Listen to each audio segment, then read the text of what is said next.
Hello everyone, welcome back to my YouTube channel गणित गुरुजी। मैं Lakshman Singh math master आपका अपने YouTube चैनल गणित गुरुजी पर स्वागत करता हूँ। आज की हमारी क्लास का टॉपिक है त्रिभुज और उसके गुण, यानी ट्रायंगल और एंड इट्स कैरेक्टरिस्टिक्स। तो इसमें आज हम त्रिभुज की कैरेक्टरिस्टिक्स की बात करें। तो इसमें जो त्रिभुज का जो बाह्य कोण होता है, यानी डिस्टेंट कोण, डिस्टेंट एंगल यानी एक्सटीरियर एंगल, जो बाहर की तरफ है कहीं पर भी, उसके बारे में बात करेंगे।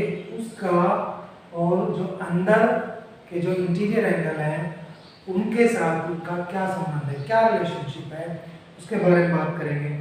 तो त्रिभुज में, ट्रायंगल में तीन कोण होते हैं, तीन एंगल होते हैं, ये हम जान चुके हैं।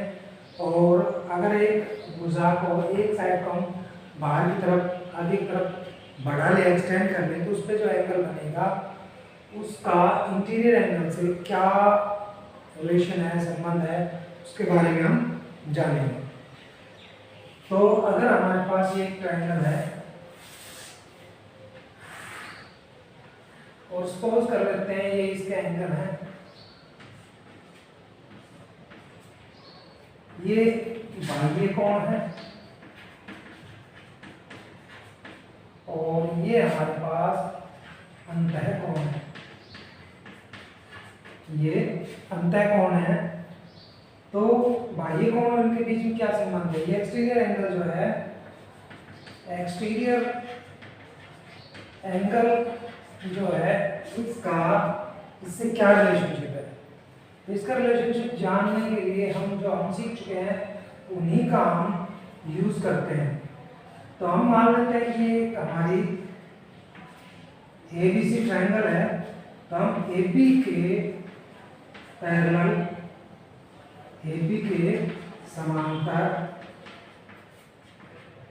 सी से सी एक्स एक रेखा खींचते हैं,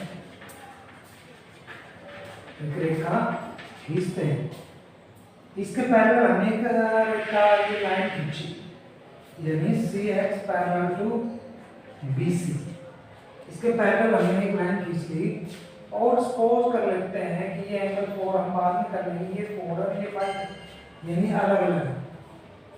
तो हम बात करें तो ये जो एंगल 1 और 2 जो है, देखो सी एक्स जो है ए बी के पैरेलल है और सी ए जो है वो तिर्यक रेखा है, तिर्यक रेखा है, यानी ट्रांसवर्सल लाइन है, ट्रांसवर्सल लाइन है ये। तो जब ये ट्रांसवर्सल लाइन है तो 1 और 4 एंगल इक्वल है।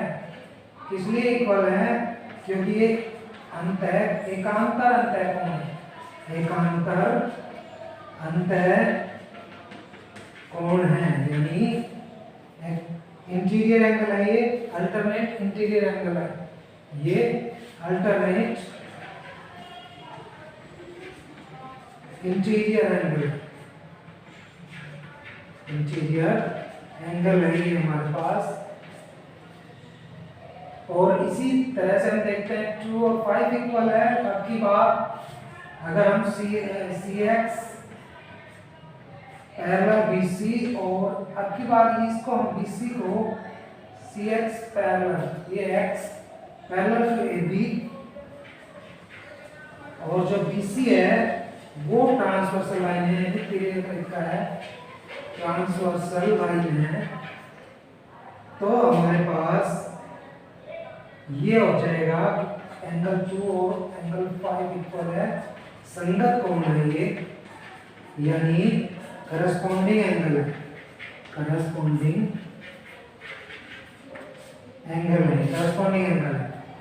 तो इस तरह से हम जब देखते हैं कि ये जो एंगल 5 है, इसको हम पूरे को एंगल सपोज कर लेंगे, मान लो B है, तो angle A C B is equal to angle 1 4 plus angle 5, और 4 और 5 किसके इक्वल है? 1 2 के इक्वल है, तो 1 प्लस 2 और 1 प्लस 2 ये है। तो इसको हम ये कह सकते हैं कि जो बाह्य कोण है वो इससे जो दूर अंतः कोण है उनका योग होता है, यानी exterior angle is equal to sum of its interior distant angle, interior distant angle sum, ये जो एंगल है इन दोनों के सम के बराबर है। तो इस तरह से हम इसके बारे में आज इसके ऊपर कुछ क्वेश्चन करेंगे। तो जैसे हमारे पास पहला ही समय है कि निम्न में x का मान निकालिए, यानी वैल्यू फाइंड आउट करनी है। और वैल्यू फाइंड आउट किसके लिए करनी है, जब ये इसका एक्सटीरियर एंगल हो और ये एक्सटीरियर एंगल है और ये हमारे लिए जो x है वो अननोन है। इसकी बात करें तो सीधा सा पहले हमें पता है, we know that, हमें पता है कि x is equal to 50 plus 70 यानी 120। इसका हमें पता है कि ये जो है ये इससे जो दूर कोण है उन दोनों का योग होता है। इसी तरह दूसरे में बात करें तो x is equal to 65 plus 45 यानी ये हमारे पास हो जाएगा 110। और थर्ड की बात करें तो थर्ड में x is equal to 30 plus 40 70। इसी तरह हमारे पास है नेक्स्ट है ये x is equal to 60 plus 60 120। इसी तरह हमारे पास नेक्स्ट है x is equal to 50 plus 50 100। इसी तरह नेक्स्ट है हमारे पास x की बात कर रहे हैं तो ये x एक्सटीरियर है तो इन दोनों का सम, तो ये हमारे पास 90। तो इस तरह से हमने हम निकाल सकते हैं कि कहीं पर भी इसको किसी तरह भी दे रखा हो।